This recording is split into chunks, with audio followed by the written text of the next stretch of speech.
Hi, good evening, and welcome back to another Periscope. I'm starting this one a few moments early because I'm assuming that my social justice warrior Twitter censors will be out to make damn sure as few people as possible get to see this. So I thought, well, if I start early, you maybe get to see me. Hi, Surrey13. You might get to see a little bit of me before they start the censorship. Hi, Mike. So it's been an interesting couple of days, and I see it's sunny in Chelmsford. I can assure you it's sunny here in this paragon of virtue and paradise in which I live. Get my Trump hat on. My Trump hat is upstairs. My pussy hat is downstairs. I cover all options. Someone says, "Hello, Dr. Vance. I love you and your shiny bald head. How are you today?" What a lovely way to introduce yourself on my Periscope.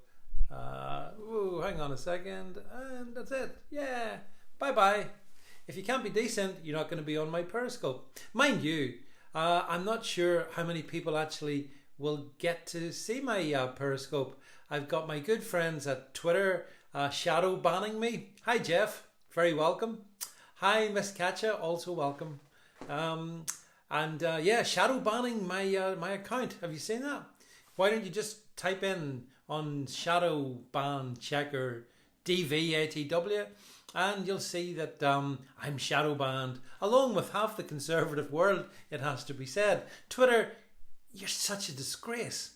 Twitter warriors, if you're watching this, social justice warriors, censors, you're also a disgrace.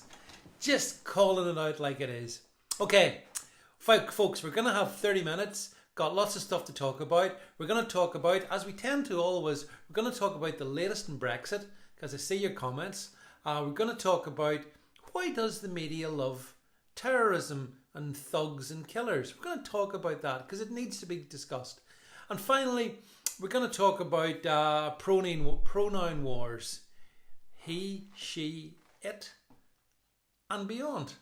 So those are the topics. Yes, hello again to all of those of you joining. So that's tonight's topics. Lots of other things I could have talked about, but we've only got time. Oh yeah, and look! The brakes have just been hit. Look at those numbers. I can see the numbers collapsing as I start.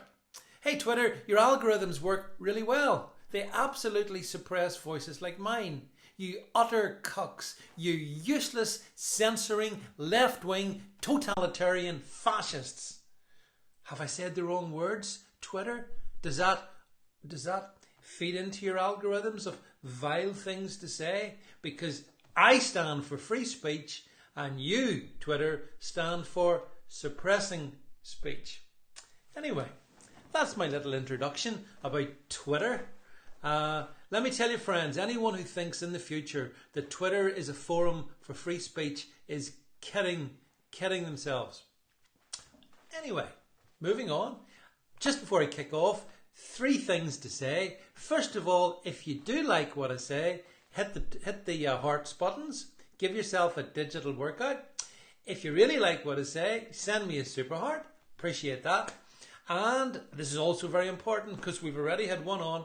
Keep an eye out for trolls, will you? Because they can be everywhere. Trolls flit to me like Twitter SJWs. In fact, they're the same. So anyway, that's the routine for tonight. Let's kick off. Those of you that Twitter are allowing to see this. So we're going to talk about the suggestion, and I've got the details here. So I'm glad the digital workout is making you feel so much fitter. Think of all those calories you will actually use up simply by hitting the hearts buttons. How fast can you hit those heart buttons? Come on, let's see you work out hard. There's the interesting, some interesting stuff actually. Funny enough, after my last Periscope, so a few people on this were going to send me information just to say I never received the information concerned. There was a story about Sheffield having a Somali mayor. I didn't get a confirmation on that one. So if you got stuff, just direct message it to me on my Twitter and maybe they'll let me see it. Right, so Theresa May, anyway. Theresa has, as I discussed the other evening, come out strong, come out fighting. She's made it clear that she'd like to see Britain have a backstop solution to stop a hard border with the Irish, which might mean that Britain stays in the customs union beyond 2021.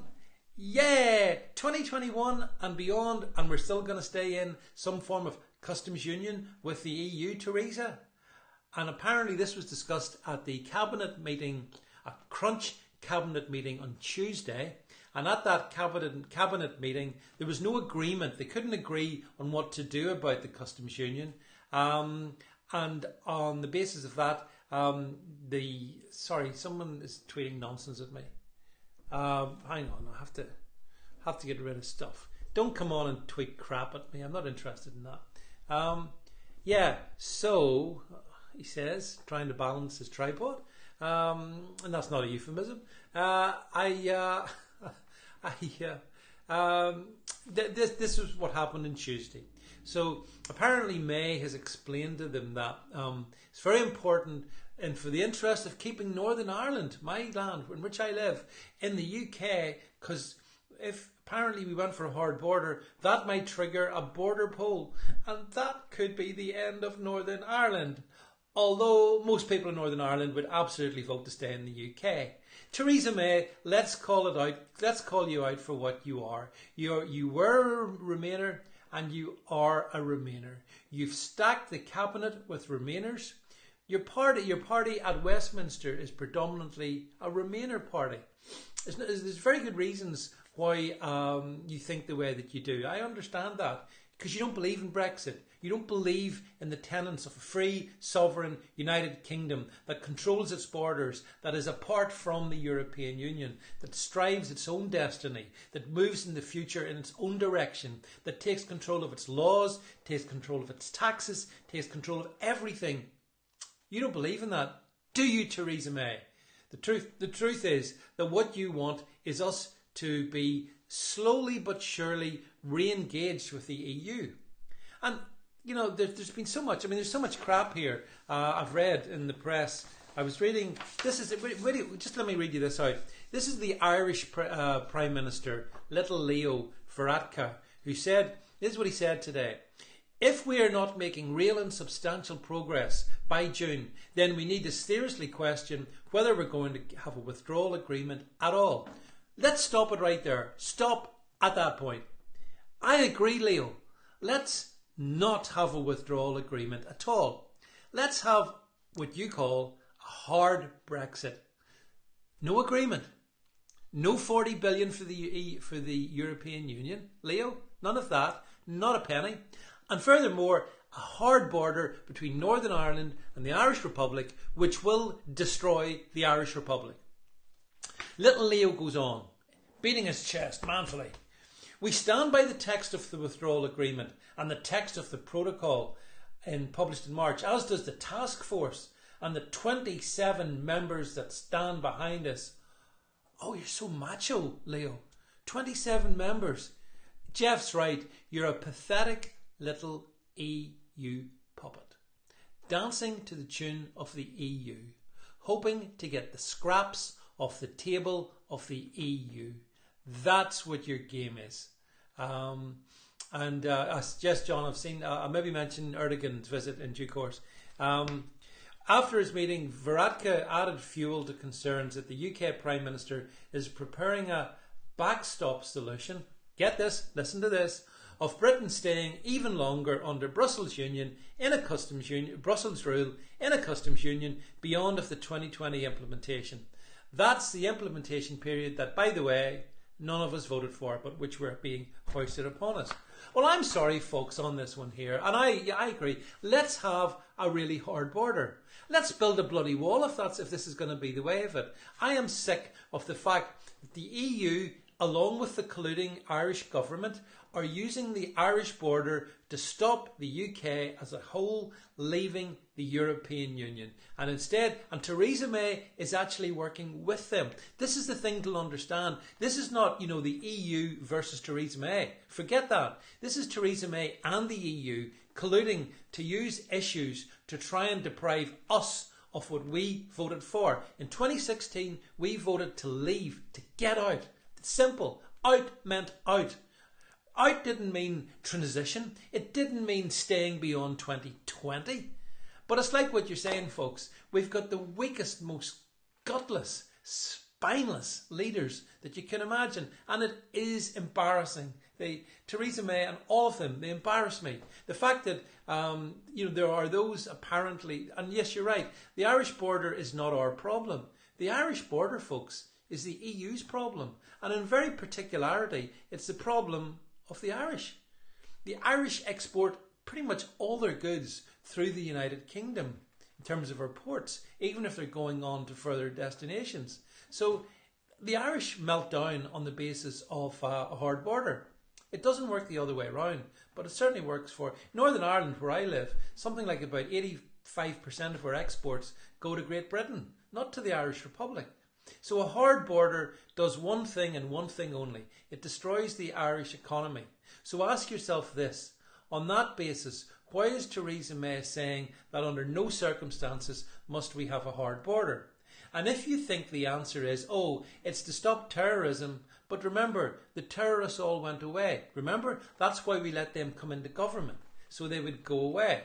So were we lied to back in 1998, or are we being lied to now? Or, and this is just a hunch, are we always being lied to? What do you think?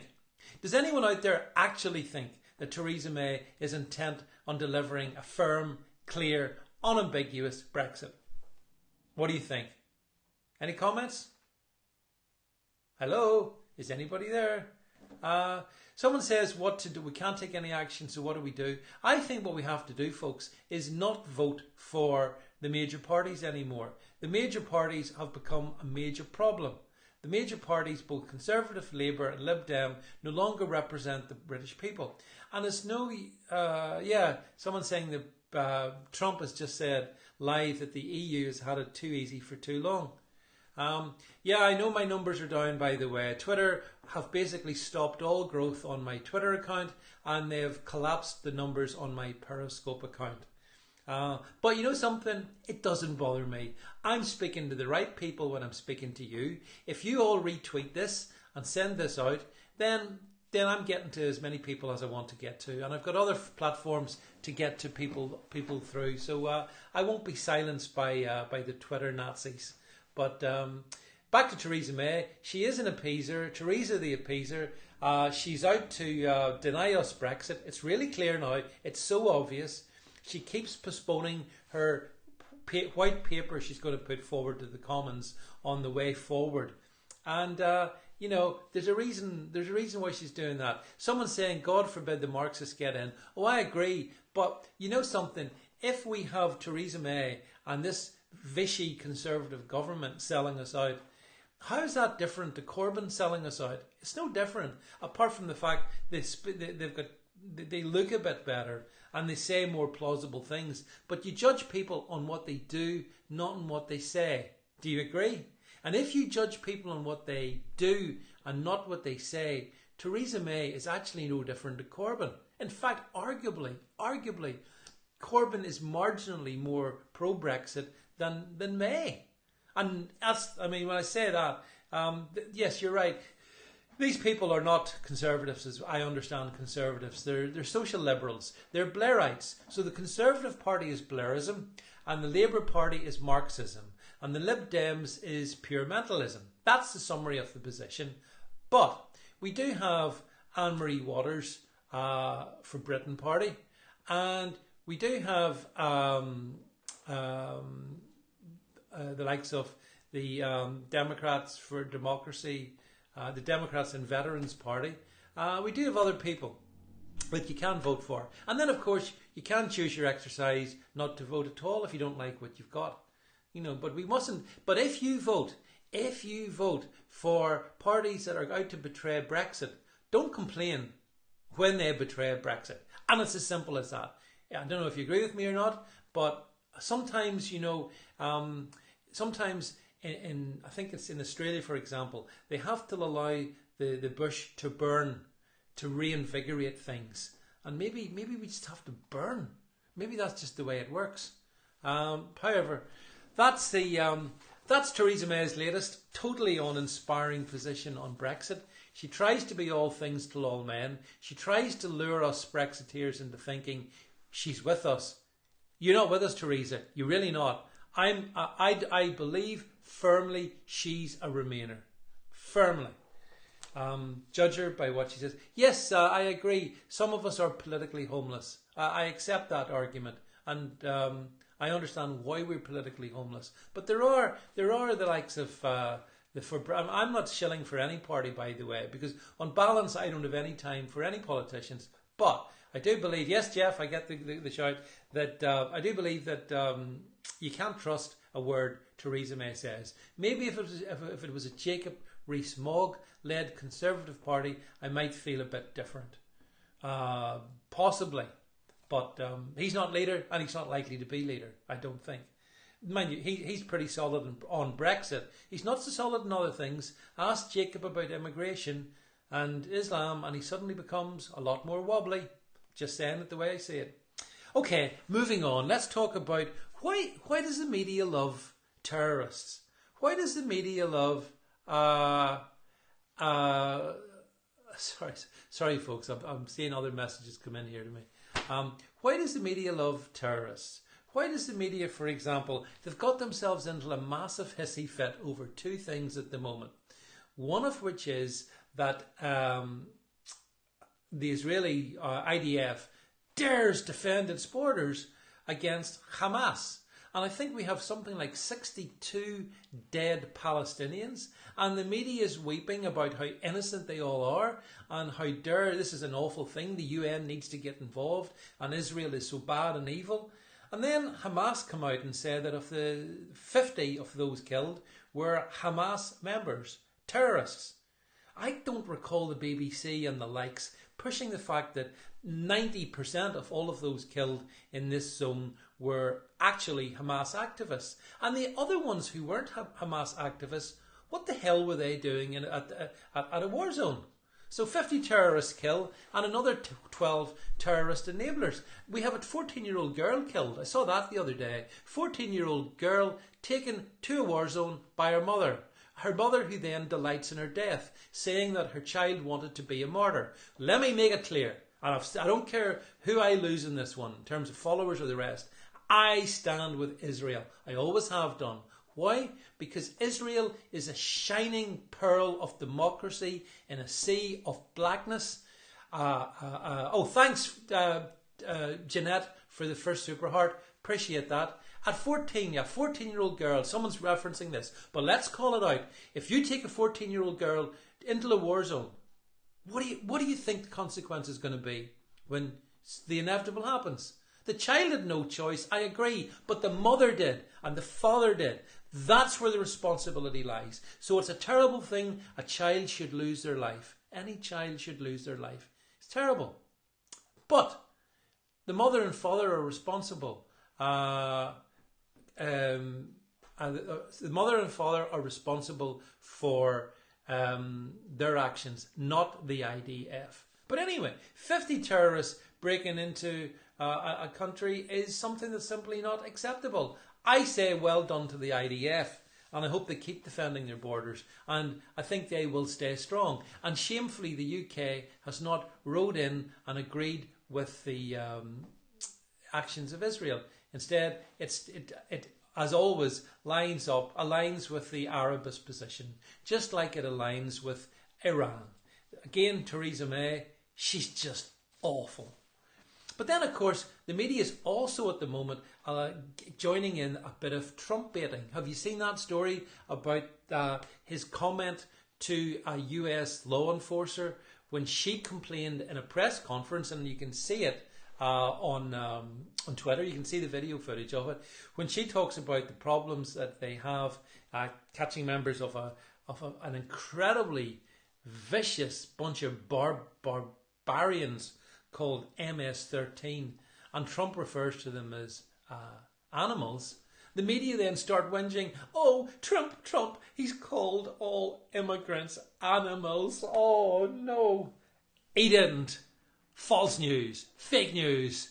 Yes, somebody just said something, by the way. If the difference is if Israel disarmed tomorrow, there wouldn't be any Israel. Israel, stay strong, stay armed, defend your borders, take no crap. But Trump told the truth, as we're just talking about here. Trump told the truth about this gang, MS-13. You can check on my Twitter feed, and you can check more broadly about this MS-13 gang. They are monsters. They are absolute monsters. Their criminality, the savagery that they deploy is truly horrendous. I think they are known as the most violent gang in America. So when Trump calls them animals, I think he's wrong. Yeah. They are much worse than animals. They are savage barbarians. And as Trump said, you throw them out of the country. They've been thrown out of the States, some of the gang members, and they come back in because the laws that Obama and the rest of them presided over are so weak and useless. So Trump's trying to beef it up. Trump's trying to actually save American lives from these savages. And what do the media do? The media deliberately, because it's not accidental, deliberately take his words and take them out of context and say, yes, John said the right thing. MS-13 are like the headhunters from the film Apocalypto. They're certainly monsters. And it's no doubt about it that our friend Obama was quite happy to sit back in 8 years and do nothing.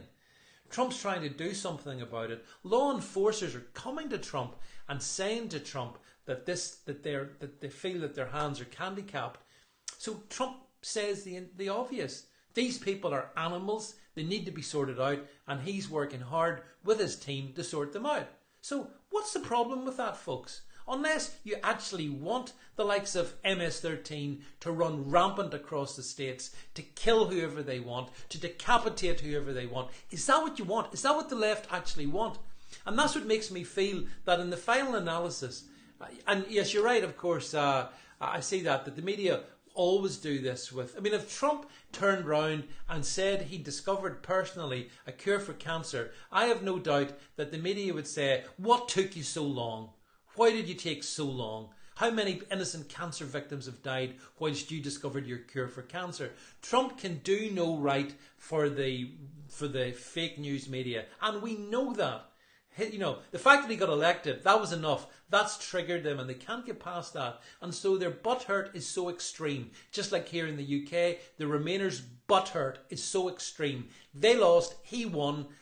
Over here, they lost, we won, and they can't accept it. And that's why every day the drip, drip, drip. But back on the morality of the issue, you've got to wonder about a fake news media. Yes, Matthew, I see you sitting quietly in the corner. You have the fake news media essentially aligning itself with the likes of a savage cabal like MS-13, like a terrorist cabal like Hamas.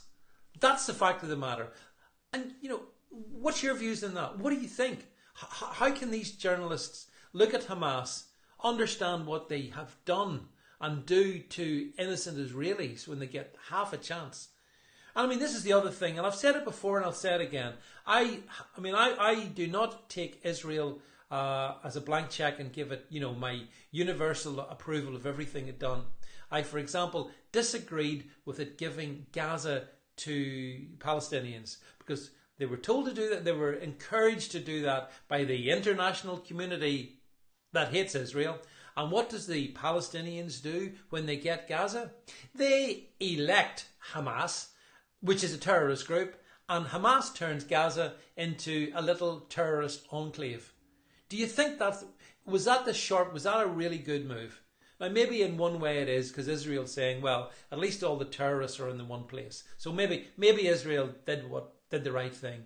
But I feel that Yes, I agree with you that are saying the fake news networks would much rather side with Hamas rather than Trump. I absolutely agree with that. And they do. And they would rather side with MS-13 than Trump.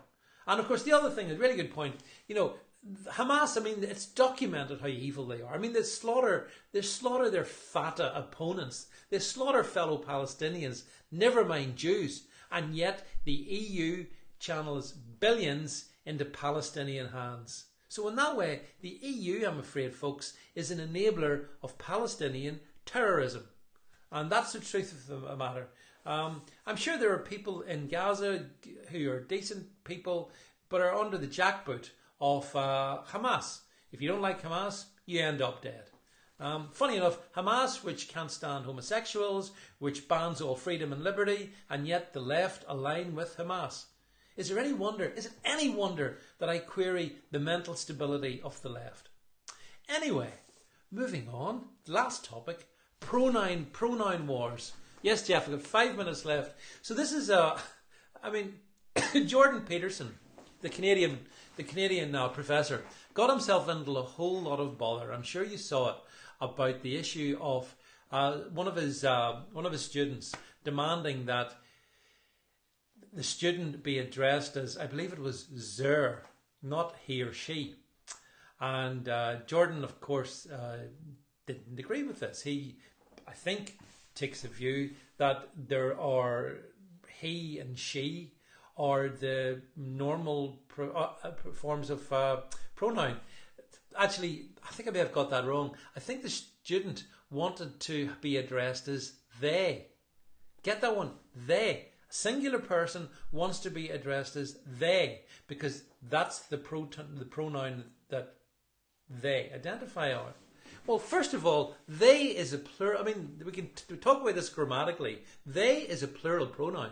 So to address an individual as they in this singular sense is kind of madness. And the other thing is, there are really, as far as I can see, arguably two pronouns, he or she. That's it. Oh, I know this offends. Oh, I'm sure Twitter will be instantly on me to have a go about this one as well and shrink the numbers even more. But I think it's reasonable to say that there are, as a matter of biological fact, two pronouns, he, she, arguably it, but it typically relates to inanimate objects. The world has gone absolutely mad when this kind of thing, this kind of mental disorder is being presented as the new normal. It's not normal, folks. There's something seriously wrong. Now, don't get me wrong. I'm actually quite libertarian at heart. If someone comes up to me and says, listen, I am from the planet Venus, and you must, and you must respect that. Let me say, I'd probably go along with that. They may think they are from the planet Venus. That's fine, but they're not. It is mental illness. I know that. So I can respect people's choice to define themselves in whatever hell way they want. He, she, it, they, ze, zer, whatever. But actually, in reality, it still comes back to he or she. Don't mean to offend anyone. And if reality offends people, I am sincerely sorry for that. I'm sorry if reality is offensive. But you see, throughout history, the way we've worked it is, people that are offended by reality typically end up seeking some form of medical help. It's never worked along the lines that it is now, where the medical, the mental dissonance is actually turned into the new normal. So, someone says, do I like Jeremy Corbyn? Jeremy Corbyn as an individual, I don't care about. As a politician, he's appalling. Absolutely appalling. But back on point, there are essentially two pronouns, he and she, and maybe it, and that's it. Someone said, I'm Jeremy Corbyn's ally, when I've called Jeremy Corbyn out as a Marxist, destroyer of everything that makes Britain great. Whoever said I was a Jeremy Corbyn ally probably needs some form of mental assistance. Direct them to a doctor. But anyway, the insane are running the asylum, especially here in censorious Twitter land. So I'm afraid when it comes to yes, thanks. I assumed that was a troll. As I say, they can't resist me. Yeah, I mean, it is interesting that there's a whole topic we could talk about, the whole transgender, multi gender situation. But on pronouns, you know, if you're a lecturer or a teacher and you're sitting in a class and you're looking at boys and girls, you know, you're looking at boys and girls. It's he or she. The fact that some of them want to call themselves other things is kind of fine for them as individuals, but they shouldn't actually expect other people to engage on their mental issues. And we've never seen this before really in history. But the power of, I guess, the liberal media means that their strange views are magnified and they're trying to turn them into the new normality. Anyway, as I say, he, she, it, whatever you want to say, one thing we can be sure of, my time is up. That's the 30 minutes gone, folks. I wanted to... I see some of your comments, very good comments. Thanks very much for coming along. For those of you who have joined in the Twitter, I know this has been relentlessly censored, almost to the point of me not deeming it worth doing anymore. But I think I'll keep doing it, if only to annoy Twitter. If only to annoy Twitter. So you can be sure I will be back. In the meantime, thanks for everything. Thanks for the hearts. Thank you, Jeanette, for the super heart. Thanks for your funny comments and your serious comments as well, and for sharing this 30 minutes with me. I'm not going back. Keep following my Twitter feed, following me, Gab, and of course over in Alt News Media as well. So speak with you all very soon. In the meantime, wish you all a good night.